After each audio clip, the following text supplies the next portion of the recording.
आपके YouTube channel ज्ञान बिंदु पर हार्दिक स्वागत है।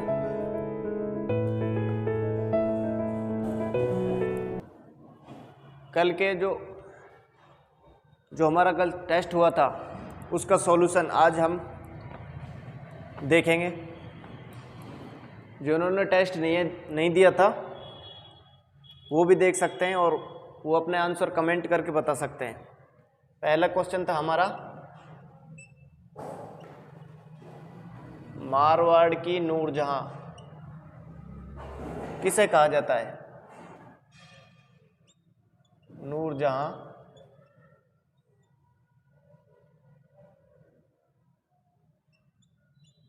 किसे कहा जाता है?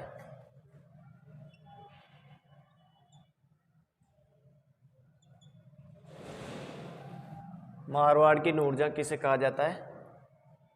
पहला ऑप्शन है गुलाब राय, दूसरा ऑप्शन है मूसी महारानी,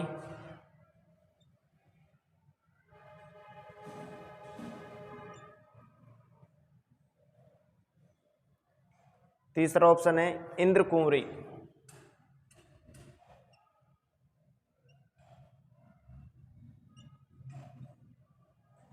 और चौथा है इंद्र कुंवरी बाई। इनमें से कोई नहीं, इनमें से कोई नहीं। मारवाड़ की नूरजहां किसे कहा जाता है? ये क्वेश्चन हमारा पहला क्वेश्चन था, मारवाड़ की नूरजहां। दूसरा क्वेश्चन था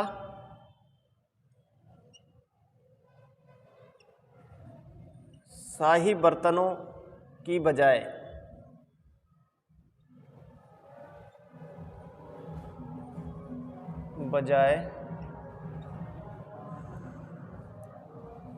काष्ठ के बर्तनों में भोजन कराया। काष्ठ के बर्तनों में भोजन कराया।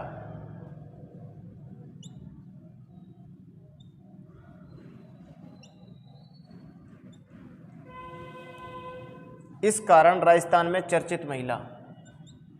इस कारण राजस्थान में चर्चित महिला।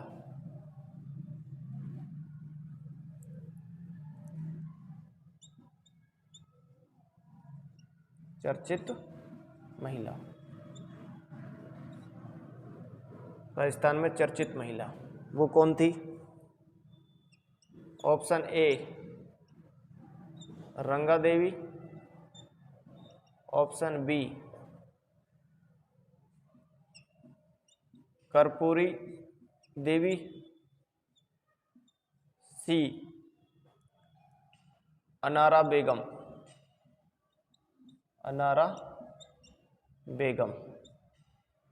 और डी इनमें से कोई नहीं, इनमें से कोई नहीं।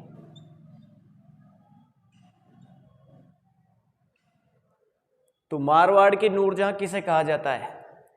किसे कहा जाता है मारवाड़ की नूरजहां? मारवाड़ की नूरजहां कहा जाता है गुलाब राय को।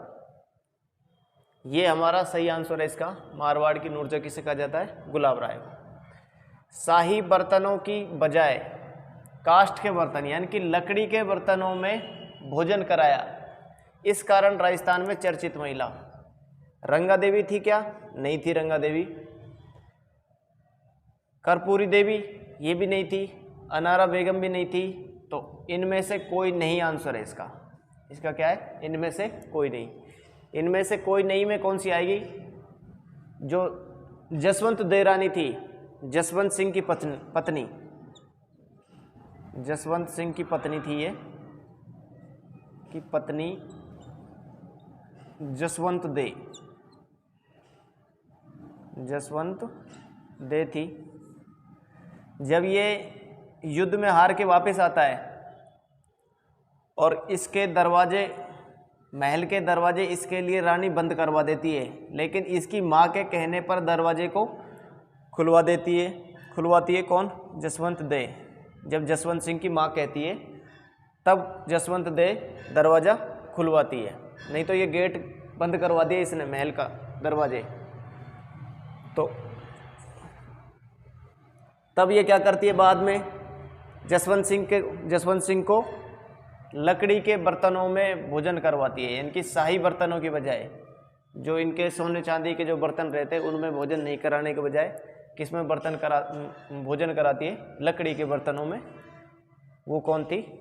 इसका आंसर क्या आना चाहिए यहाँ? जसवंत दे आना चाहिए, जसवंत दे, ये इसका आंसर होगा।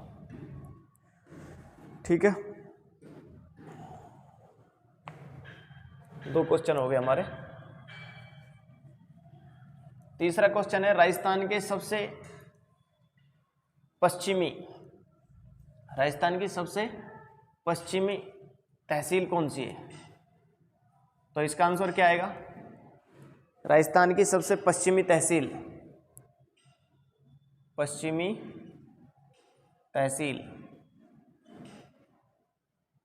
इसका आंसर कौन सा है? राजस्थान की क्वेश्चन था, राजस्थान की सबसे पश्चिमी तहसील का नाम बताओ।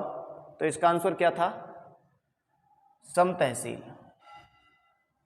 कौन सी थी? सम तहसील। इसका आंसर था सम तहसील। उसके बाद में क्वेश्चन था, राजस्थान की उत्तर से दक्षिण की लंबाई, राजस्थान की उत्तर से दक्षिण की लंबाई, यानी कि उत्तर से दक्षिण की लंबाई और पूर्व से पश्चिम की लंबाई, चौड़ाई, उत्तर से दक्षिण की लंबाई और पूर्व से पश्चिम की चौड़ाई का अंतर कितना है? तो ऑप्शन था अंतर कितना है, उत्तर से दक्षिण की लंबाई और पूर्व से पश्चिम की चौड़ाई का अंतर कितना है? ऑप्शन था 40 किलोमीटर, बी ऑप्शन था 42 किलोमीटर, सी था 43 किलोमीटर और डी था इनमें से कोई नहीं, इनमें से कोई नहीं। बताओ, उत्तर से दक्षिण और पूर्व से पश्चिम, मैंने आपको पहले भी क्लास में बता भी रखा है, ये अगर आपने नहीं देखा तो इसको देख सकते हो, और फिर बता रहा हूँ मैं आपको। उत्तर से जो दक्षिण की लंबाई है 826 किलोमीटर है और पूर्व से पश्चिम की कितनी है चौड़ाई? 869 किलोमीटर। तो 869 में से अब अंतर पता करना है हमको, 826 घटा दो, ये 3 और ये 4, कितनी आएगी? 43 किलोमीटर इसका क्या होगा? आंसर। तो पहले क्वेश्चन जो था हमारा, मारवाड़ की नूरजहाँ किसे कहा जाता है? गुलाब राय को कहा जाता है। दूसरा क्वेश्चन है, शाही बर्तनों की बजाय कास्ट के बर्तनों में भोजन कराया, इस कारण राजस्थान में चर्चित महिला कौन सी है?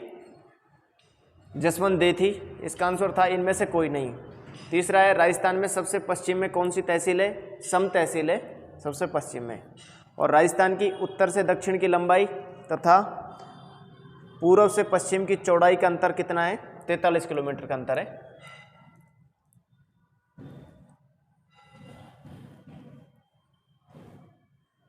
अगला क्वेश्चन, ब्रह्मा जी का दूसरा मंदिर राजस्थान में किस जगह है? ब्रह्मा जी का दूसरा मंदिर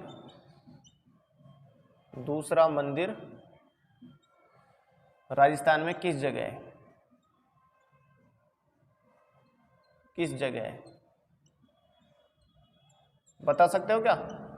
दूसरा मंदिर, यानी कि दूसरा किसका मतलब पहला मंदिर भी होगा। ब्रह्मा जी का पहला मंदिर कहां पर है बताओ? ब्रह्मा जी का पहला मंदिर सब जानते हैं इसको, तो पहला मंदिर कहां पर है? पुष्कर में।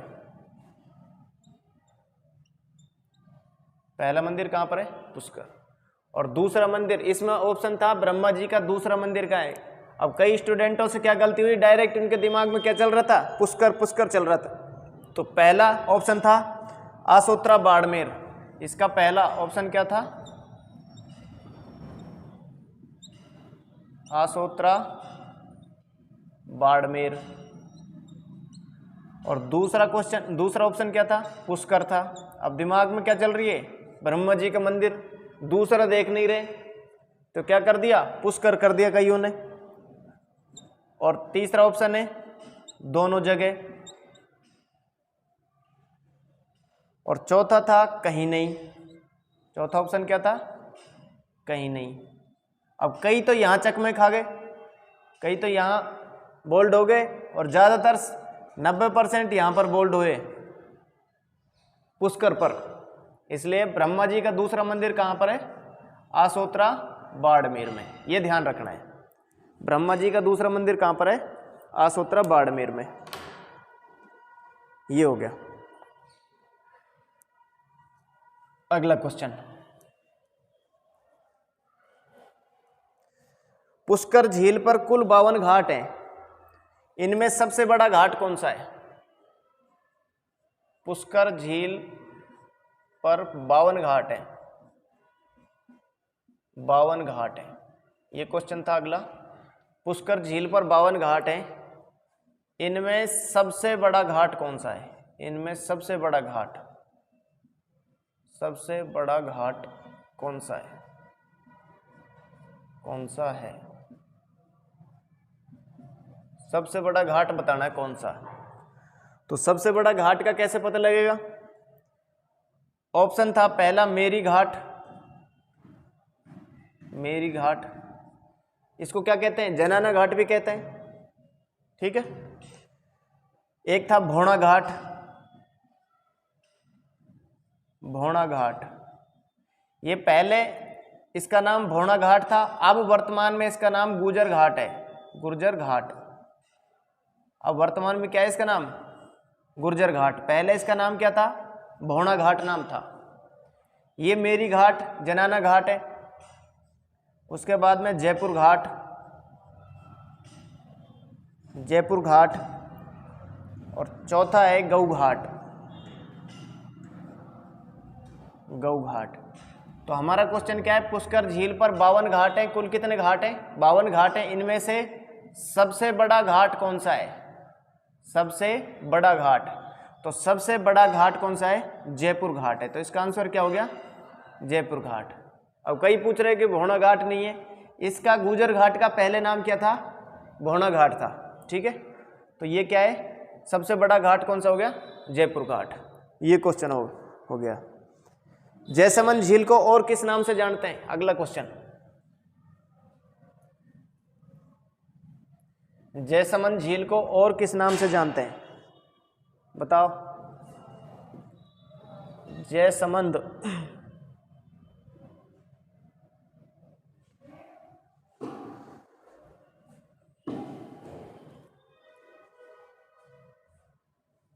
जयसमंद झील को और किस नाम से जानते हैं,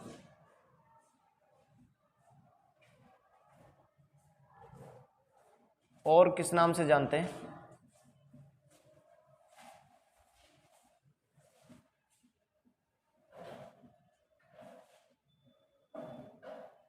और किस नाम से जानते हैं, तो ए ऑप्शन में था उदय सागर झील, उदय सागर। पहले ऑप्शन में क्या है, उदय सागर। दूसरा है डेबर झील। तीसरा है पिछोला झील।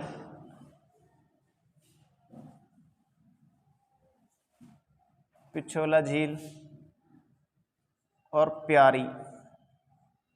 इसका तो कोई मतलब नहीं है। उदय सागर झील, तो जयसमंद झील को और किस नाम से जानते हैं, किस नाम से जानते हैं, डेबर झील। इसका आंसर क्या है, डेबर झील। अगला क्वेश्चन था, तुर्कों के द्वारा किस वर्ष सिवाना पर अधिकार किया। तुर्कों के द्वारा किस वर्ष सिवाना पर अधिकार किया, किस वर्ष सिवाना पर अधिकार किया, अधिकार किया, नोट कर लो। तुर्कों के द्वारा किस वर्ष सिवाना पर अधिकार किया। ऑप्शन था ए ऑप्शन में 1303, बी ऑप्शन 1305, सी में 1308 और डी में 1311, ये थे 4 ऑप्शन। तो ये तो क्या है, चित्तौड़ पर आक्रमण किया इसमें, यहाँ सिवाना पर किया और यहाँ जालोर पर। तो इसका आंसर क्या था 1308। तुर्कों के द्वारा किस वर्ष सिवाना पर अधिकार कब किया गया, 1308 में, 1308 में किया। तो हमारे ये 8 क्वेश्चन हो गए।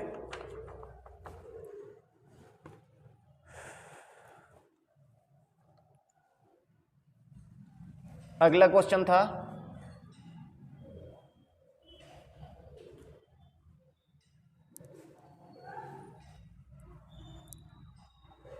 स्वतंत्रता सेनानी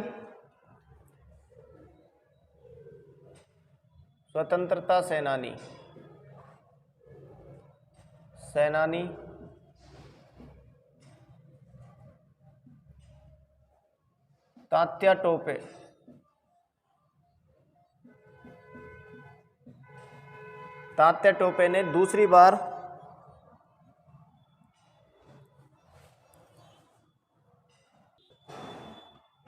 टोपे ने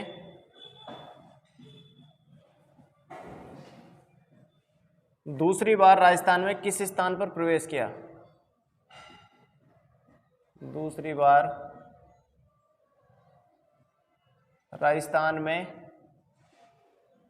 किस स्थान से प्रवेश किया,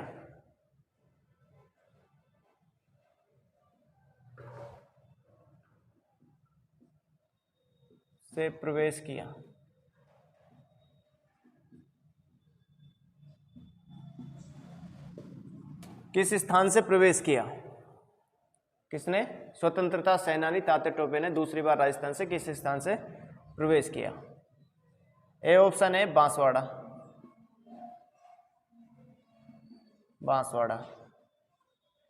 बी ऑप्शन है डूंगरपुर, सी है भीलवाड़ा और डी है उदयपुर।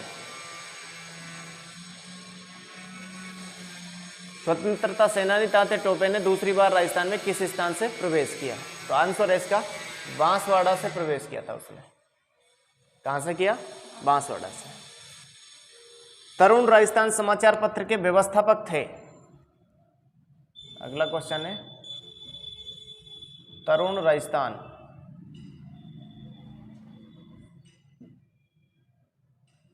समाचार पत्र के व्यवस्थापक,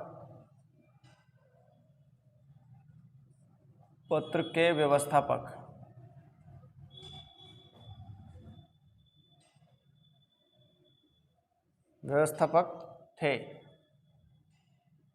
अब इसमें ध्यान रखना है, व्यवस्थापक बताना है हमको। ए ऑप्शन में जयनारायण व्यास,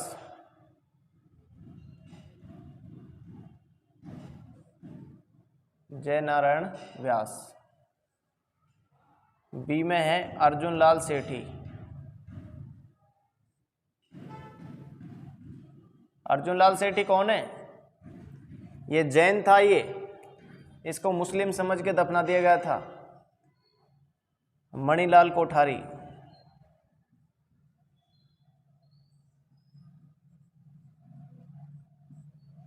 और भोगीलाल पांड्या।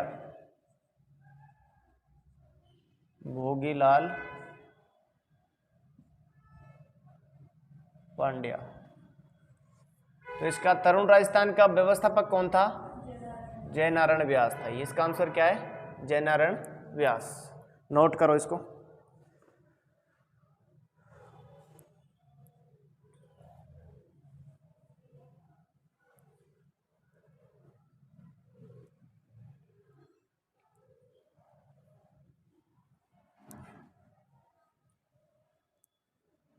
अगला क्वेश्चन है मत्स्य संघ का उद्घाटन हुआ।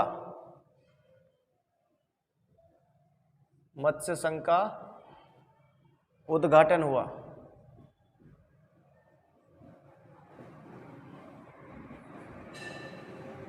उद्घाटन ये कब हुआ, ऑप्शन में दे रखा है। ए ऑप्शन में 18 मार्च 1948, 1948। बी में है 12 अक्टूबर 1948। सी में 18 दिसंबर 1948 और डी में 18 मार्च 1949। तो इसका आंसर क्या आएगा? 18 मार्च 1948 किसका? मत्स्य संघ का उद्घाटन हुआ। अगला है चित्तौड़ का राणा रतन सिंह था।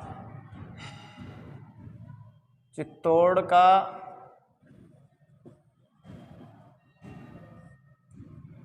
राणा रतन सिंह था। रतन सिंह था। ऑप्शन ए चौहान, बी में क्या है? सिसोदिया,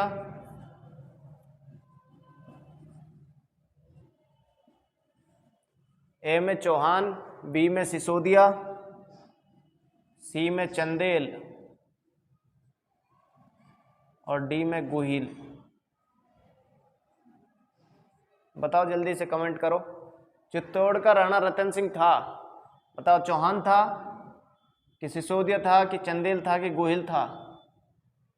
तो चित्तौड़ का राणा रतन सिंह कौन था? गोहिल था। आपसे ऐसे भी पूछ सकता है क्वेश्चन, ये गोहिल था जब शिलादित्य गोहिल वंश, गुहादित्य ने गोहिल वंश की नींव रखी, शिलादित्य का बेटा था। देखो शिलादित्य हुआ, शिलादित्य, शिलादित्य के गुहादित्य हुआ, गुहादित्य, उसके बाद में महेंद्र हुआ, महेंद्रदित्य, उसके बाद में बप्पा रावल हुआ।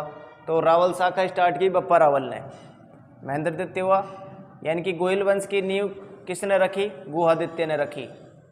उसके बाद में महेंद्रदित्य हुआ, महेंद्रदित्य का बेटा बप्पा रावल था और बप्पा रावल ने रावल शाखा की, जिसको काल भोज भी कहते थे बप्पा रावल को, हरित ऋषि के आशीर्वाद से वो राजा बना था बप्पा रावल।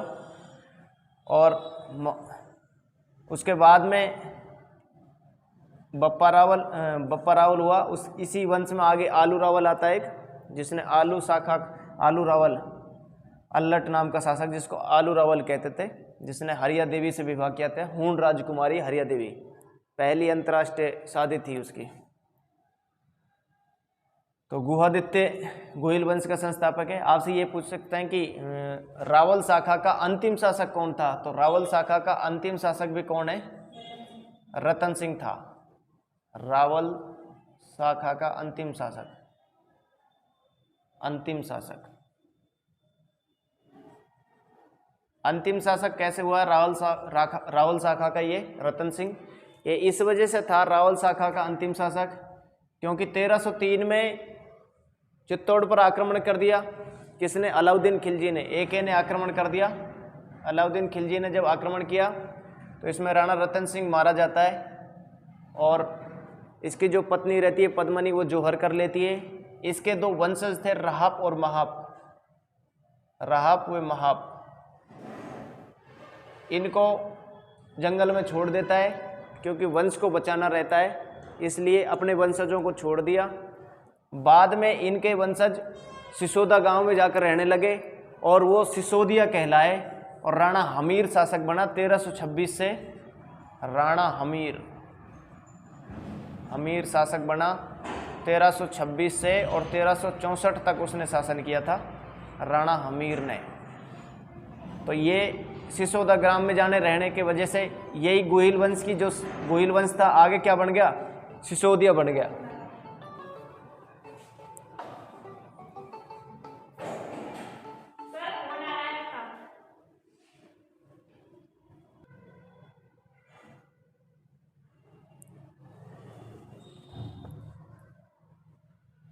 ठीक है, तो ये आगे क्या बन गए?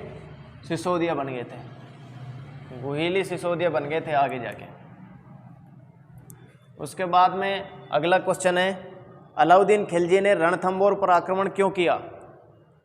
राणा की सेना सुदृढ़ थी पहले ऑप्शन में, सुल्तान के विद्रोहियों को शरण दी, राणा ने युद्ध की पहल की। तो राणा ने युद्ध की पहल की नहीं थी, जलालुद्दीन ने आदेश दिया। जलालुद्दीन को तो ये अलाउद्दीन खिलजी, ये जलालुद्दीन ने आदेश नहीं दिया, इसका मतलब ये भी नहीं है ऑप्शन। राणा ने युद्ध की पहल की, ये भी ऑप्शन नहीं है। राणा की सेना सुदृढ़ थी, तो ये थी, लेकिन ये भी आंसर सही नहीं है। सुल्तान के विद्रोहियों को शरण दी थी, यानी कि अलाउद्दीन के जो विद्रोही थे उसको शरण दी थी किसने? राणा ने। अकबर द्वारा प्रताप के पास, तो इसका आंसर क्या है? सुल्तान के विद्रोहियों को शरण दी, आप सही कर लेना उसको। अकबर के द्वारा प्रताप के पास भेजा गया अंतिम राजदूत, प्रताप के पास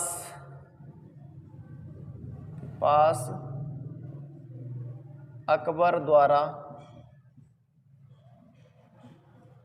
भेजा गया अंतिम राजदूत, अंतिम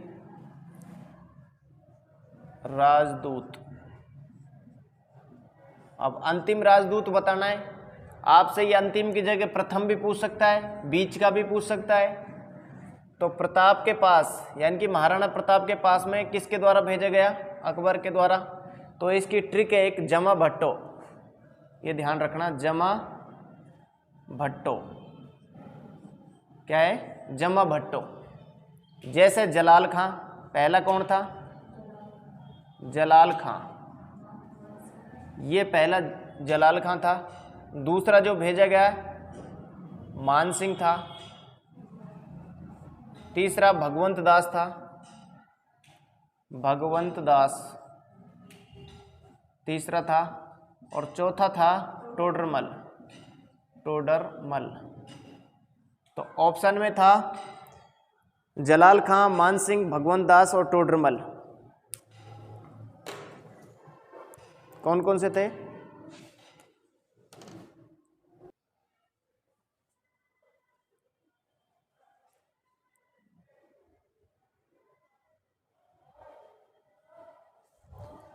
तो प्रताप के पास भेजे गए। अब इसमें ऑप्शन में क्या था? अंतिम राजदूत कौन था? तो अंतिम चौथे नंबर पर कौन गया? टोडरमल गया, इसलिए टोडरमल। प्रथम पूछे तो जलाल खां, दूसरा पूछे मान सिंह, तीसरा पूछे भगवंत दास। इनका क्रम से पूछे तो हम क्रम से भी लिख सकते हैं। जमा भट्टो को याद रखना, बस शानदार ट्रिक है, जमा भट्टो, इसको हम याद रख सकते हैं। अगला क्वेश्चन है, पीवणा क्या है? पीवणा, पीवणा क्या है? अगला क्वेश्चन है, पीवणा क्या है? ये क्वेश्चन अगला। तो ए ऑप्शन में एक विशेष प्रकार का संस्कार, ये नहीं है, संस्कार नहीं है पीवणा। किसी दुर्ग में स्थित बुर्ज, ये भी नहीं है। बीहड़ क्षेत्रों में होने वाली घास, ये भी नहीं है। मरु क्षेत्र में जहरीला सर्प, यानी कि मरुस्थल में पाया जाता है, ये क्या है? जहरीला सर्प है, ये जहरीला सर्प। ये ऐसा सर्प होता है, उसके जैसे आदमी कोई सोता रहता है, उसके सांस में सांस मिलाने की कोशिश करता है और उसको सुला देता है। ये पीवणा सर्प 56 की पहाड़ियां स्थित है। 56 की पहाड़ियां स्थित है। अगला क्वेश्चन है, 56 की पहाड़ियां स्थित है। एक 56 का मैदान है, एक 56 की पहाड़ियां, ध्यान रखना इसको। कईयों ने ज़्यादा दिमाग लगा दिया इस क्वेश्चन में। 56 की पहाड़ियां और 56, यानी कि कहीं का इंजेक्शन कहीं लगा देते हैं लोग बाग, ठीक है। 56 की पहाड़ियां, 56 की पहाड़ियां कहाँ पर है? इसका आंसर क्या है? बाड़मेर। बाड़मेर को ठीक कर लेना, बाड़मेर में 56 की पहाड़ियां कहाँ पर है? बाड़मेर में। एक 56 का मैदान है, इसको देख लेना, ठीक है। ये हो गया। अगला क्वेश्चन,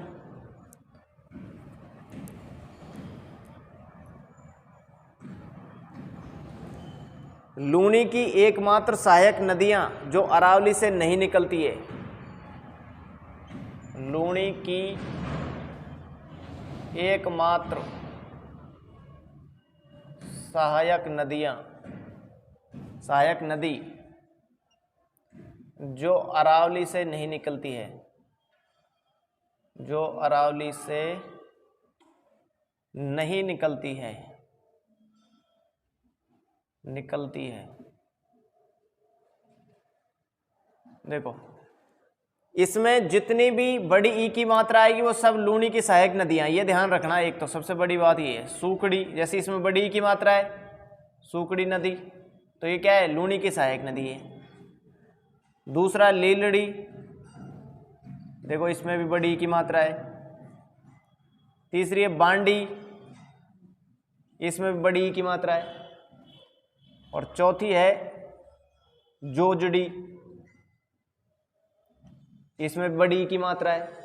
यानी कि है तो सब इसके क्या है, सहायक एक, लेकिन इसमें क्वेश्चन क्या रहा है, सब लूनी की क्या है, ये सब सहायक नदियां हैं।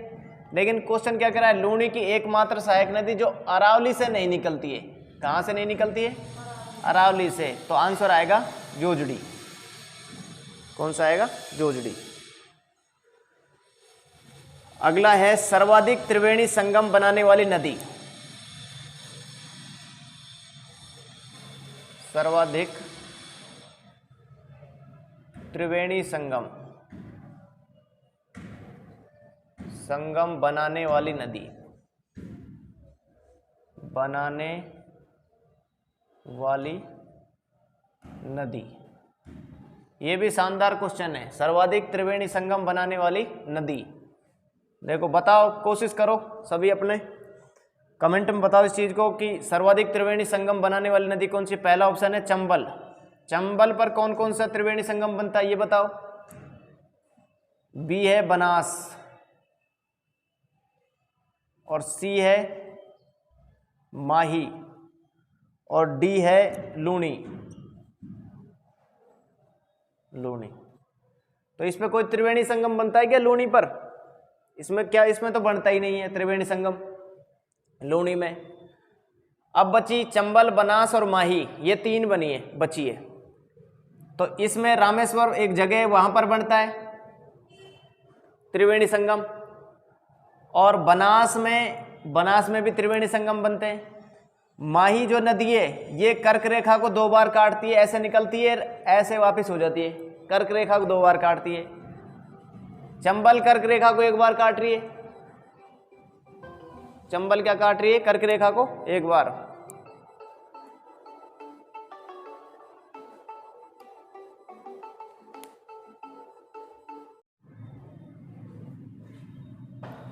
सर्वाधिक त्रिवेणी संगम बनाने वाली नदी, देखो आपसे एक क्वेश्चन तो ये हो गया कि सर्वाधिक त्रिवेणी संगम बनाने वाली नदी तो कौन सी नदी हो सकती है। चंबल हो सकती है, बनास हो सकती है, माही हो सकती है, लूनी। लूनी तो है नहीं। देखो माही नदी, माही सोम जाखम, माही पर त्रिवेणी संगम वेणेश्वर में बनता है इसका। वेणेश्वर डूंगरपुर में। माही सोम जाखम,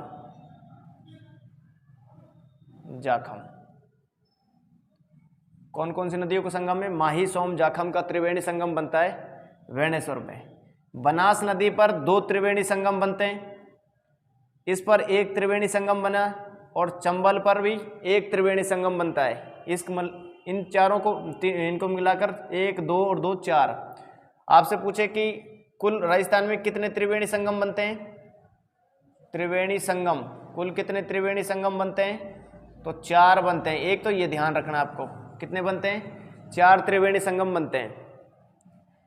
चंबल, बनास और सीप, इसका बनता है चंबल, बनास और सीप का त्रिवेणी संगम बनता है रामेश्वर सवाई माधोपुर में।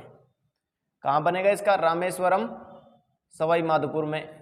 सवाई माधोपुर, रामेश्वरम जगह है एक, वहाँ पर सवाई माधोपुर में। ये मीणाओं का कुंभ है यहाँ पर, और ये आदिवासियों का कुंभ है वेणेश्वर में। माही सोम जाखम का जहाँ बनता है, और इसका 2 जगह बनता है, एक तो राजमहल में बनता है और एक विगोद भीलवाड़ा में बनता है। बनास का 2 जगह बनता है, एक तो विगोद जगह है, विगोद ये कहाँ पर है, भीलवाड़ा में। और दूसरा, एक तो बनास का विगोद भीलवाड़ा में बनता है, और दूसरा बनता है राजमहल टोंक में। राजमहल टोंक, बनास का त्रिवेणी संगम राजमहल टोंक में बनता है, एक विगोद भीलवाड़ा में बनता है। ये ध्यान रखना है।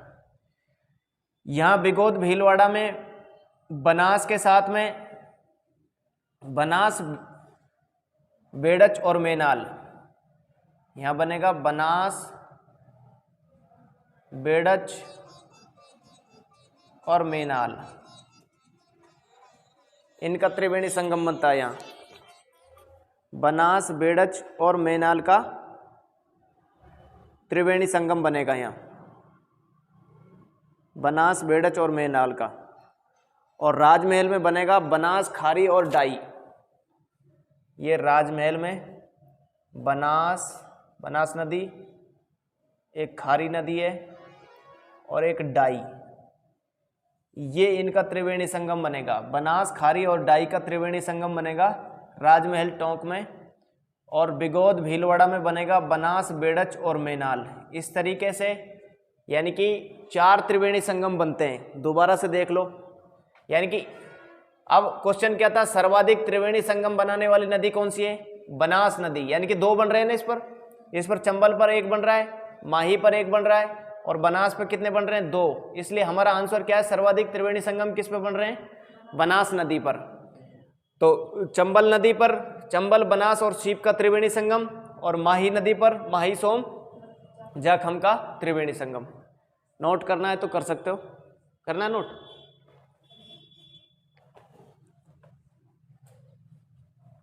बाद में कर लेना नहीं तो ना।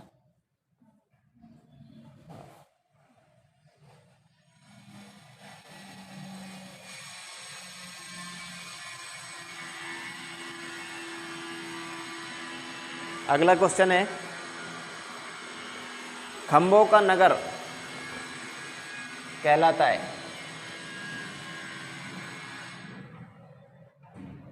खंभों का नगर कहलाता है,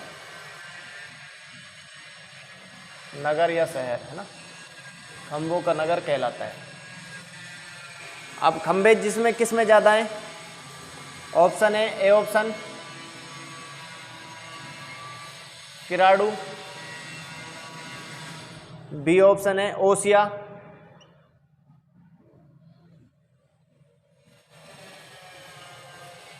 सी है रणकपुर,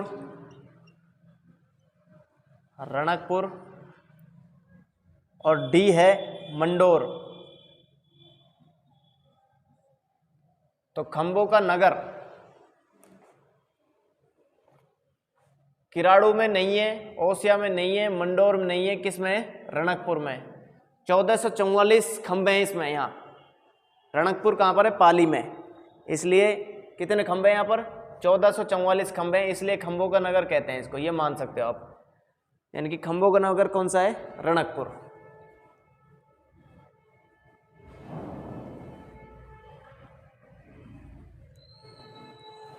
अगला क्वेश्चन है, सिटी ऑफ वेल्स किस शहर को कहा जाता है? सिटी ऑफ वेल्स,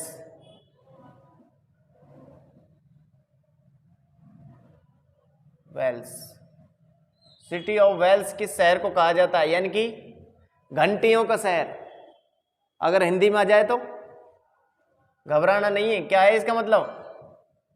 घंटियों का शहर, घंटियों का शहर। घंटियों का शहर कौन सा है? झालरापाटन, झालावाड़, झालरापाटन, झालावाड़, झालरापाटन, झालावाड़ कौन सा शहर है? इसमें बूंदी था, झालरापाटन था, ओसिया था, रणकपुर था। अगला क्वेश्चन है, राजस्थान का नंदन कानन कहते हैं। राजस्थान का नंदन कानन कहते हैं, नंदन कानन कहते हैं। राजस्थान का नंदन कानन कहते हैं। ऑप्शन ए दर्रा को, बी में था केवलादेव,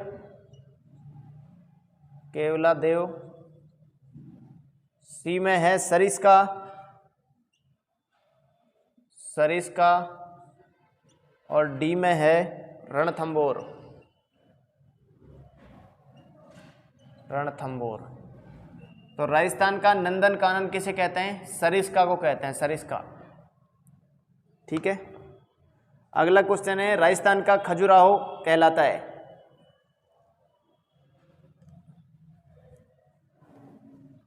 खजुराहो किसे कहते हैं?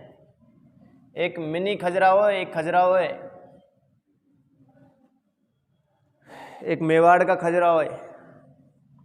राजस्थान का खजुराहो, राजस्थान का खजुराहो कहलाता है। राजस्थान का खजुराहो कहलाता है। किसको कहते हैं राजस्थान का खजुराहो? ऑप्शन है किराड़ू और बी है नाकोड़ा।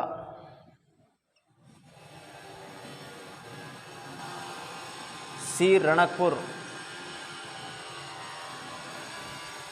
और डी है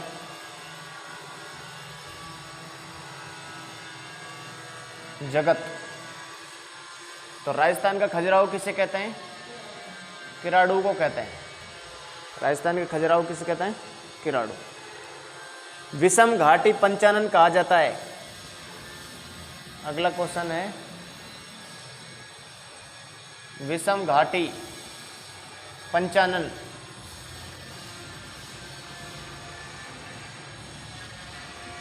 विषम घाटी पंचानन कहलाता है। कौन सा शासक है जो विषम घाटी पंचानन कहलाता है? बता सकता है कोई? Option A Rana Hamir.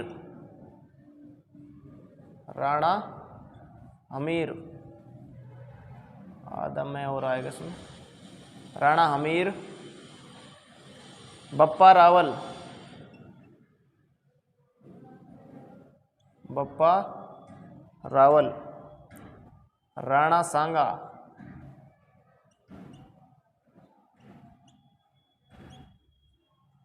और जैत्र सिंह। ये जो जैत्र सिंह था, इसके बारे में एक चीज़ है, इसने भूताला का युद्ध हुआ था इसका इल्तुतमिश के साथ में। इल्तुतमिश के साथ में किसका युद्ध हुआ? जैत्र सिंह का युद्ध हुआ, भूताला का युद्ध। हाँ, और बप्पा रावल ये हरित ऋषि के आशीर्वाद से शासक बना। काल भोज इसका नाम था। रावल शाखा स्टार्ट की इसने, किसने? बप्पा रावल ने। और राणा सांगा को अपन सब जानते ही हैं। लास्ट में किससे युद्ध हुआ इसका? बाबर से हुआ था, बाबर से। और राणा हमीर ये क्या है? विषम घाटी पंचानन कहलाता है। क्या कहलाता है? विषम घाटी पंचानन, ये आंसर है इसका। राणा हमीर क्या कहलाता है? विषम घाटी पंचानन, ये आंसर है, राणा हमीर।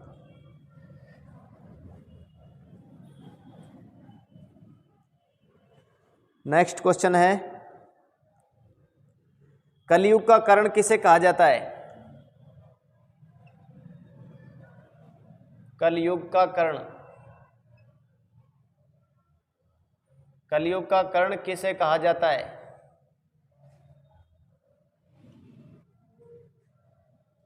कहा जाता है, बताओ किसे कहते हैं कलयुग का कर्ण? राव लूण कर्ण। ऑप्शन है ए राव लूण कर्ण। कलयुग का कर्ण किसे कहते हैं? ऑप्शन ए में राव लूण कर्ण। दूसरा है राव जैतसी। राव जैतसी। सी ऑप्शन में है करण सिंह।